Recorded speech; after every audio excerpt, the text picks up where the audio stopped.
Good evening, everyone. This will be my new piano lesson.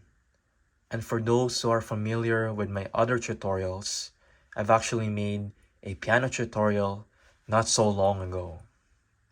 And if you're interested in watching them, I have the link at the description down below, so feel free to check it out.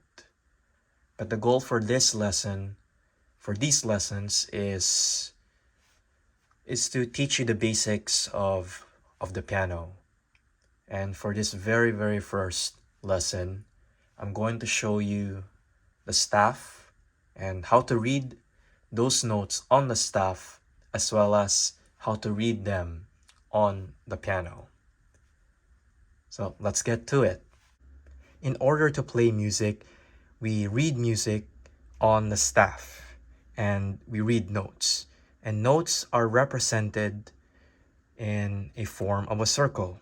And this is the most basic form of a note. And in this case, we call this a whole note. And in order to read these notes, we have to understand a little bit about the piano itself. So piano notes are essentially sounds.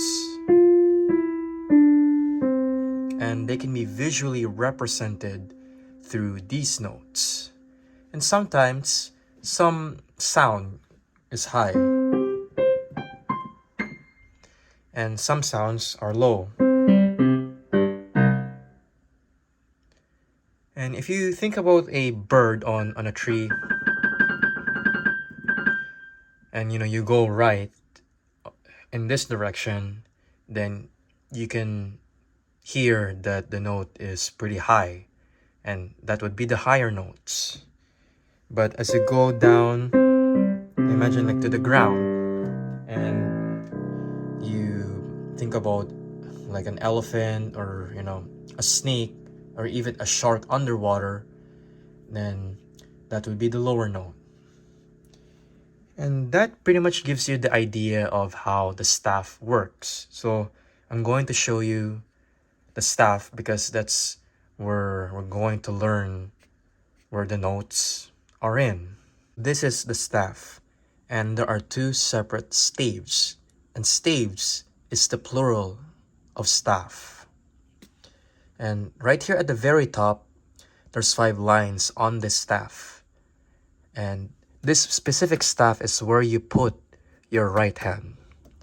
This bottom staff is where you put your left hand. And each of your hand reads its own staff. And as you go to the beginning of the staff, there is some symbols. And I've already written the terms of the symbols, but I'll tell you what they are. So this symbol right here is the treble clef. And if you're if you're using a stereo and you want to change the sound to a high sound, you have to change the treble. And the treble clef specifically represents the high notes. And when you play the piano, you use your right hand to play the notes in this direction to the right. And sometimes you can also play those treble notes with your left hand because it's possible. But in general, and for the sake of this, of knowing all of this, we're gonna stick to the right hand. Now here at the bottom staff, this symbol is called the bass clef. And again, when you use the stereo and you want to change the sound to a low sound, you have to adjust the bass. And the bass clef specifically represents the low notes. And when you play the piano, you use your left hand to play the notes in this direction to the left. And just like playing your left hand on the treble clef, you can also use your right hand to play those bass notes because it's also possible.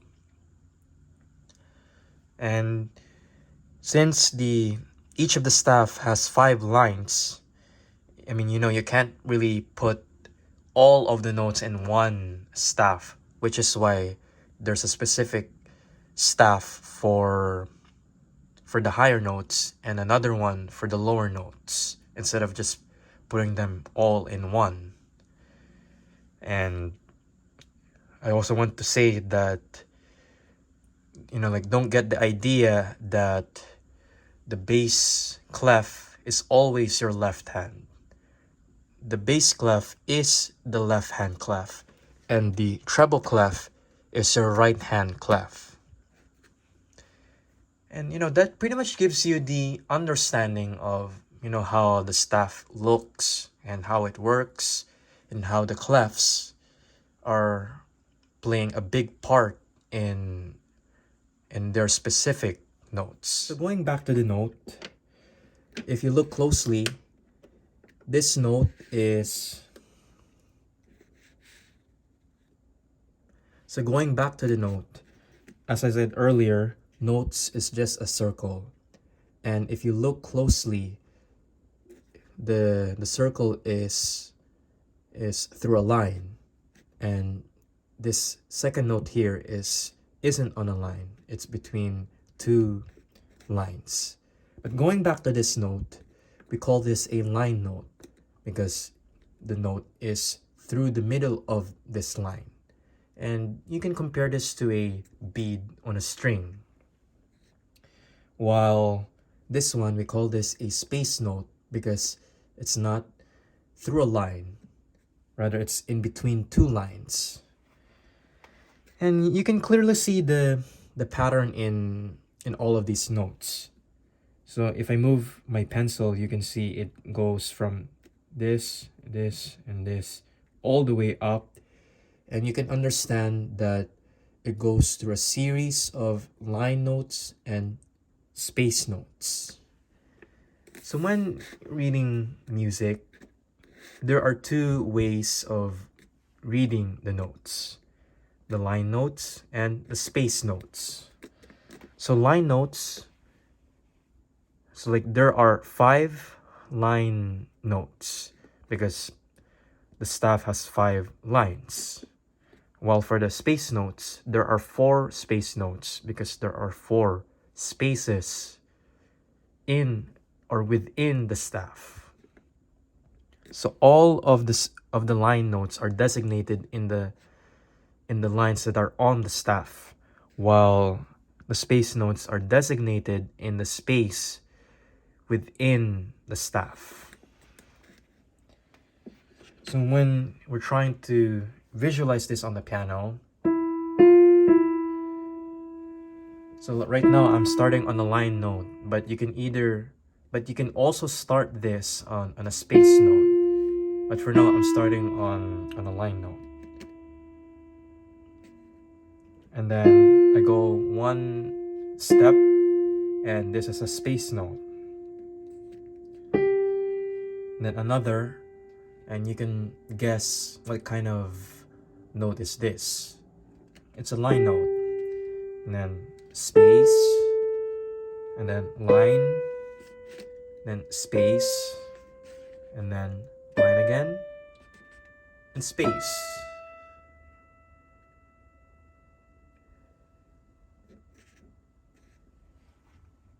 So you can clearly see the pattern in how these notes work.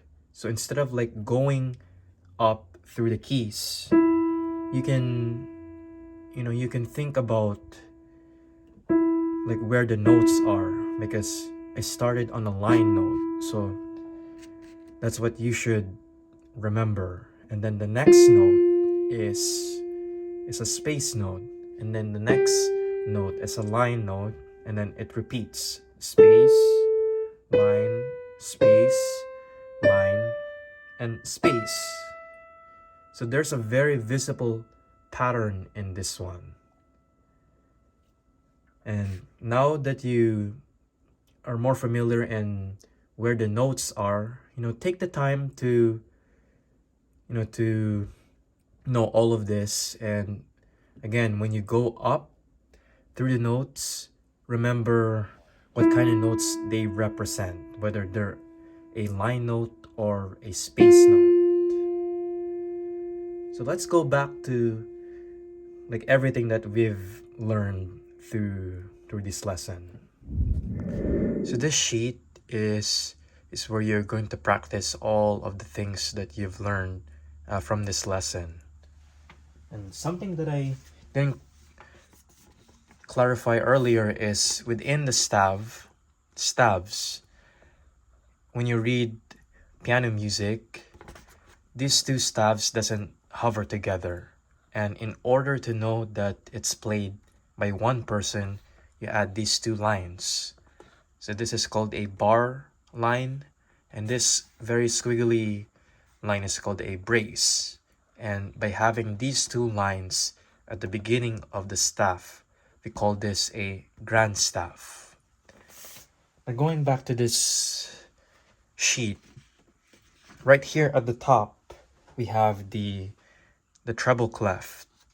And like we discussed in the earlier parts of this video, the treble clef is where the higher notes are written, while the bass clef is where the lower notes are written.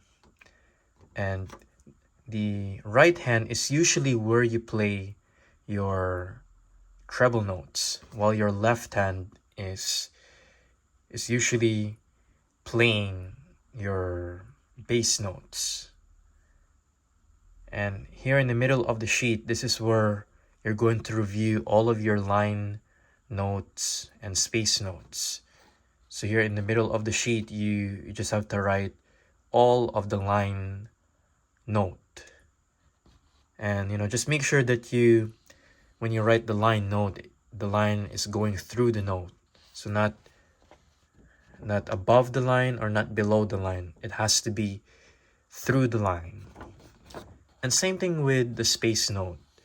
When you write the space note, it has to touch both lines. Like it doesn't, not like this where the note is not touching the top line, or this one where it doesn't touch the bottom line, or even this note where it doesn't touch any of the lines. It has to touch both lines. And at the very bottom of the sheet, this is where you also practice writing all of your line notes, all of your 5 line notes, and your 4 space notes. Like take the time, pause the video, and you can take a picture of this, and you can review all of your line notes and space notes. And while you practice the piano, just make sure that you don't just go up or go down, without, knowing what kind of notes they are, whether they're a space note or a line note. Just understand the specific pattern in those notes. And if you reach the point in this point of the video, just rewind it and go back to the earlier parts of the video if you still need some time to grasp on everything that we've learned here. But if this summary is already giving you the glimpse of what you need to know, then good. And with that being said, that is all for this lesson. And for the next lesson, I'm going to show you how to play 2 treble notes, and that is middle C and treble G. I'm also going to teach you a song. And with that being said, thank you for sticking around, and catch you all on the next lesson.